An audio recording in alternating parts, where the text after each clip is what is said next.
Buenas noches, doctor, compañeros presentes. Somos estudiantes de la Universidad Estatal Península de Santa Elena, Facultad Ciencias Sociales de la Salud, carrera de Enfermería. Somos el grupo número 2, caso práctico número 1, el cual tiene como tema el niño con vómitos y somnolencia. La cátedra de bioquímica y el docente que le imparte es el doctor Jason Rodríguez Lindao. Como integrantes tenemos a Pete Smith Valeria, Medina Carvajal Edith, López Anchundia Luis, Kirumbay Borbor Heidi, Peso Kimi Ashley, Palomeque Jaén Tommy y quienes habla Zamora Vera Telma. ¿Cómo están? Buenas noches, ¿cómo les va?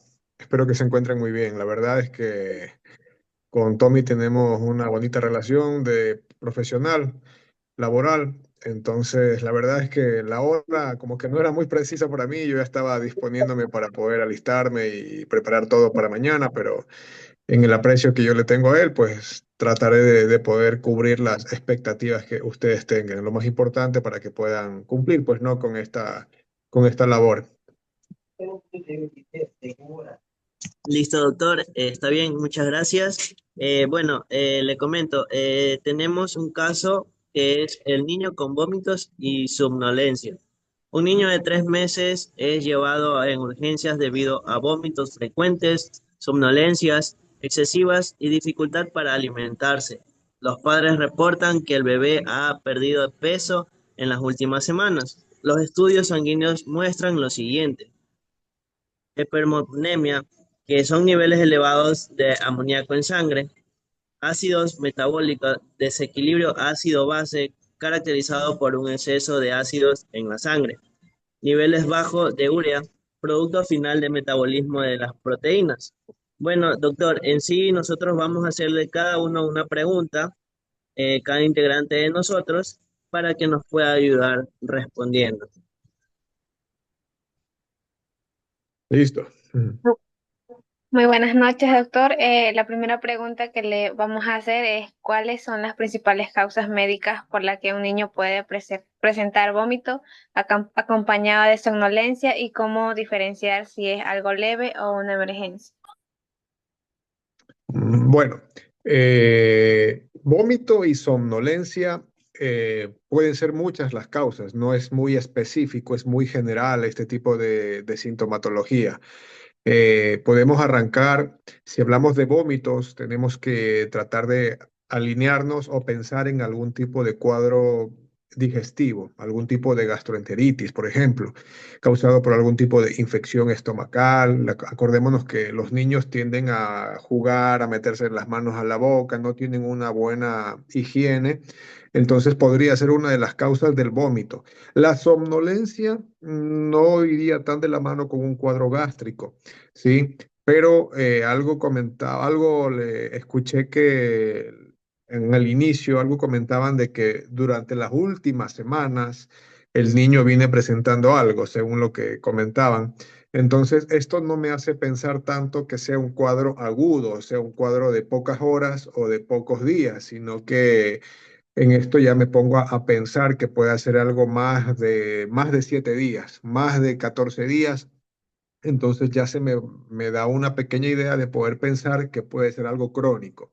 De ahí, aparte, obviamente tenemos infecciones respiratorias, infecciones de vías urinarias, infecciones en el oído, ¿sí? Entonces, porque la somnolencia me puede dar a pensar varias cosas. Me puede hacer pensar a mí que, bueno, el chico está deshidratado.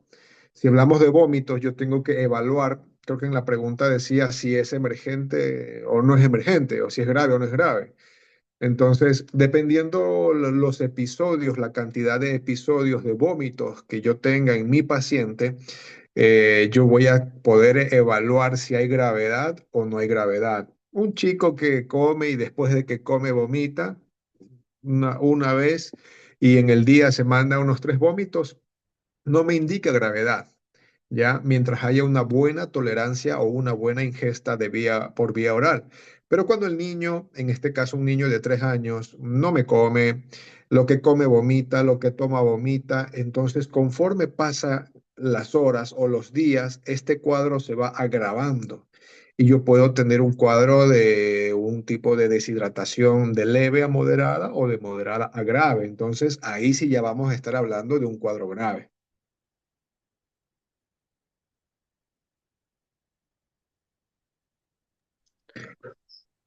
Bueno, doctor, como segunda pregunta, en el caso de un niño con estos síntomas, ¿qué pasos inmediatos deberían tomar los padres en casa antes de llevarlo al hospital?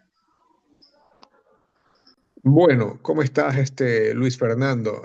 Bueno, dependiendo, asimismo, tratamos de identificar si solamente los síntomas son vómitos y somnolencia. Comienzo con los vómitos. Si veo que no me tolera nada por vía oral, el peor error que un padre, que por lo general suele cometer, es que le dicen, no, dale de comer, dale de beber. Entonces el organismo te está mostrando con el vómito que hay un rechazo, que algo internamente te está ocurriendo y que tu organismo no necesita ningún tipo de alimento, ningún tipo de líquido. Al contrario, tu organismo quiere descansar. Tu organismo lo que quiere es que tú hagas una pausa de 6, 8, 10 horas en cuanto a una dieta sólida y que, por ejemplo, puedes hacer una dieta líquida, una dieta blanda o simplemente hagas una hidratación o una rehidratación. Entonces, como paso principal es tratar de identificar, no obligar al niño, no darle a la fuerza algo. La somnolencia, en cambio, eh, nos vamos a manejar mucho guiándonos en que mientras el niño esté despierto, es un niño que tiene un sistema nervioso activo. ¿Sí? Pero un niño que pasa somnoliento, letárgico, que le cuesta moverse, que le cuesta caminar, que se va de lado, yo tengo que pensar que ya esta afectación no solamente llegó a la parte local, sino que llegó a la parte de mi sistema nervioso. Y ahí ya es un semáforo amarillo o un semáforo rojo que me está diciendo, aquí pasa algo más. En las películas, en las series dicen, no lo dejes dormir, no lo dejes dormir. ¿Por qué? Porque mientras estás activo, despierto, todavía obligas a que tu cuerpo tenga una coordinación, haga un sobreesfuerzo. Cuando tú dejas a una persona dormir, muchas funciones comienzan a cesar, el flujo, la presión comienza a cesar y no sabemos el cuadro con especificidad, entonces no debemos caer en eso. Tratar de identificar. Ahora, hablamos de que aquí fue por por amoníaco. Entonces, obviamente, esto puede ser causado por muchas causas. Yo tengo que identificar si se quemó, si aspiró, si inhaló. Entonces, va a depender de todo esto, ¿sí? Buenas noches. Como siguiente pregunta tenemos, ¿qué tipo de exámenes o evaluaciones realiza un médico para identificar la causa del vómito y la somnolencia en un niño? ¿Y cómo influyen en el diagnóstico final? Hola, Ashley Belén, ¿cómo estás? Buenas noches. Claro, a ver, una vez que ya decidimos llevarlo a la guardia de un hospital o a un centro de salud más cercano, obviamente lo primero que vamos a hacer es una biometría hemática, un examen básico de sangre, porque tenemos que descartar, ¿no? Si es algún proceso viral o si es algún proceso bacteriano. Tenemos que tratar de identificar. Como hay vómito, inclusive tenemos que hacer una buena anamnesis, un buen interrogatorio. ¿Sí? Ustedes están estudiando enfermería. El médico y la enfermera tienen que estar siempre a la par. Nunca acá y nunca acá. Siempre estar a la par. ¿Por qué? Porque en una emergencia, si la sala de emergencia está llena de pacientes, el médico se le puede pasar por alto y se queda acá. En cambio, aquí saltan ustedes como un complemento fundamental y decir, Doc, falta esto. O Doc, ¿sabe qué? Me parece que debemos pedir también esto. Entonces, una biometría hemática de cajón. El interrogatorio me va a decir, por favor, ¿cuántas veces ha vomitado por día y durante cuántos días? Si es un vómito de 3 veces al día, bueno, listo. ¿Tolera vía oral o no? Si es un vómito que en el día 8 o 10 vómitos por día lleva 5 o 10 días así, sabemos que ese niño está pero con una deshidratación severa. Por favor, canalicemos. Pensemos en rehidratación, pensemos en reponer, en reposición de los líquidos.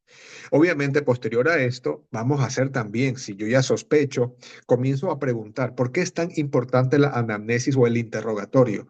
Porque tengo que saber en la casa Primero que nada, ¿en qué medio vive?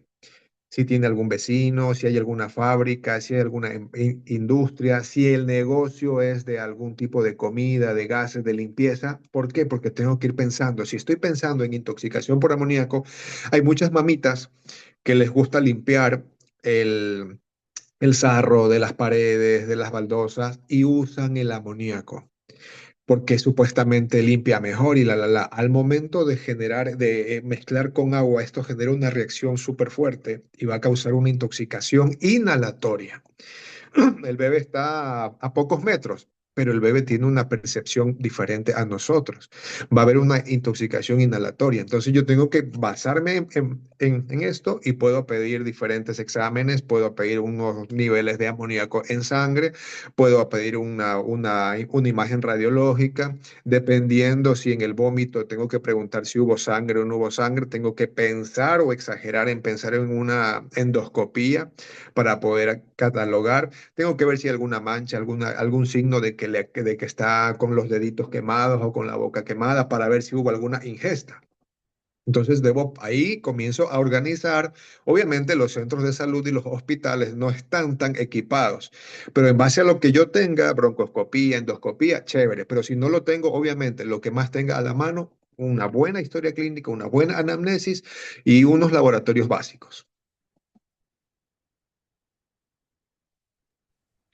Muy buenas noches, doctor. Como cuarta pregunta tenemos, ¿cuál es la función del ciclo de la urea? Edith Isabel, muy buenas noches, un gusto. Bueno, en el ciclo de la urea, o sea, principalmente, ¿qué es lo que tenemos que hacer? Se tiene que realizar una conversión. ¿Qué significa? Eliminar el amoníaco, que es tóxico para el cuerpo, y esto se lo va a transformar en una urea. Por eso cuando pedimos, nosotros los médicos queremos una biometría básica, pedimos urea y creatinina. Si el nivel de urea me está indicando que está súper alto, yo con el nivel de urea muy alto, yo voy a tener que sospechar y tengo que pedir niveles de amoníaco, de amonio. Ya, principalmente es esto. Transforma el tema del amoníaco en urea para que se pueda ir eliminando y se pueda excretar. Acordémonos que esto se va a metabolizar en el hígado, pero esto tiene la vía de excreción a través de la orina. Por eso es fundamental que no hayan niveles demasiado altos para que el riñón no sufra.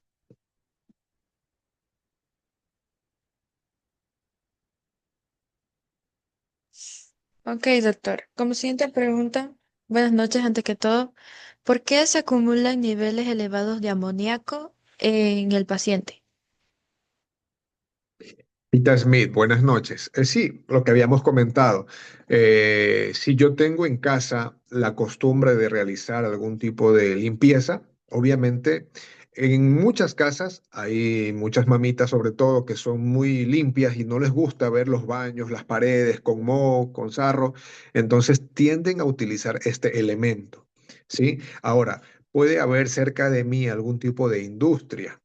Entonces, todos estos factores van a hacer que esto influya para que puedan haber niveles elevados y los cuales yo debo tratar de precautelar, tratar de alejar a las personas, tratar de abrir las ventanas, las puertas, no tener un ambiente cerrado cuando yo haga uso de esto. Listo, doctor. La siguiente pregunta sería, ¿qué otras manifestaciones clínicas pueden presentar los pacientes con este trastorno? Bueno, mi querido Tommy, como habíamos comentado, una de las manifestaciones bastante frecuentes van a ser las manifestaciones respiratorias a nivel inhalatorio. Por eso es de buena práctica tener siempre médico o enfermera un oxímetro de pulso. Por inhalación, yo voy a tener un daño, una laceración de la mucosa nasogástrica, de las dos mucosas. Entonces, por ende, a nivel de la vía respiratoria superior, yo voy a tener un daño, va a haber una dificultad respiratoria. Entonces, al momento de colocarle un oxímetro de pulso, esto me va a indicar que no va a tener una buena saturación, me va a estar saturando bajo. Va a haber dificultad respiratoria. Puede, como esto es algo volátil, puede tener las escleras rojas, puede haber hiperemia de la conjuntiva, puede haber algún tipo de ardor, picazón, malestar a nivel de la nariz, de la garganta, a nivel de contacto directo, digamos que se cayó un poco y el niño de 3 años pues está caminando, gateando por ahí y coge sus manitos, se pasa la cara, entonces van a haber signos de una quemadura. ¿Sí? Entonces van a haber diferentes manifestaciones. Buenas noches, doctor. Como séptima pregunta tenemos, ¿qué exámenes adicionales se podrían realizar para confirmar el diagnóstico? La Yesca, buenas noches, ¿cómo estás? Bueno, dentro de los exámenes, como ya lo habíamos comentado, o sea, hay una gama bastante amplia. Iniciamos con una biometría hemática, con un amoníaco en sangre, podemos pedir una gasometría arterial para ver cómo están los niveles, una plaquita de rayos X que nos sale bastante bueno. Si trabajamos o estamos en una unidad médica de segundo o tercer nivel, ya podemos pedir algún tipo de endoscopía, broncoscopía, una esofagoscopía, o sea, toda esta gama de elementos para poder tratar de descartar, ¿no? Para finalizar, como última pregunta, ¿cuál sería el tratamiento inicial para este paciente? Bueno, digamos, bueno, si está con la somnolencia, yo de cajón, todos en la mayoría de las casas de salud van a ver cánulas de oxígeno para poderlo colocar. Acordémonos que hablamos de colocar un oxímetro. Si la saturación está algo baja, coloco una cánula de oxígeno para que pueda el paciente tener una mejor saturación. Tengo que revisar la vía aérea, que la vía aérea esté permeable, que no hayan signos de ingesta, porque algo que se comete un grave error es que cuando hay signos de ingesta, las personas, ¿qué es lo que tienden a hacer? Muchas veces tienden a hacer algún tipo de lavado estomacal, un lavado gástrico, y aquí está totalmente contraindicado eso, porque si algo entró quemando al momento que yo trato de sacarlo, voy a sacar y voy a volver a quemar. Yo, no, yo debo evitar todo ello. Por eso es la importancia de poder solicitar una endoscopía para poder ver qué tipo de laceración hay, a dónde nomás causó daño. De ahí tengo que manejarme sintomáticamente. Si fueron muchos los episodios de vómito, si tiene signos de que hubo una deshidratación bastante severa, bastante grave, hidratar. Hidratar. Hago cálculo, balance hídrico y comienzo a hidratar, a reponer líquidos. Y voy tratando los síntomas en base a lo que él tenga. ¿Sí? Listo, doctor. Muchas gracias. La verdad, me imagino que esto debe haber sido muy molestoso para usted por las horas desde la noche que le estoy molestando con este gran favor. La verdad, un fuerte abrazo para usted, doctor. Espero verlo pronto. Y bueno, esto sería todo. Muchas gracias, doctor, por su ayuda.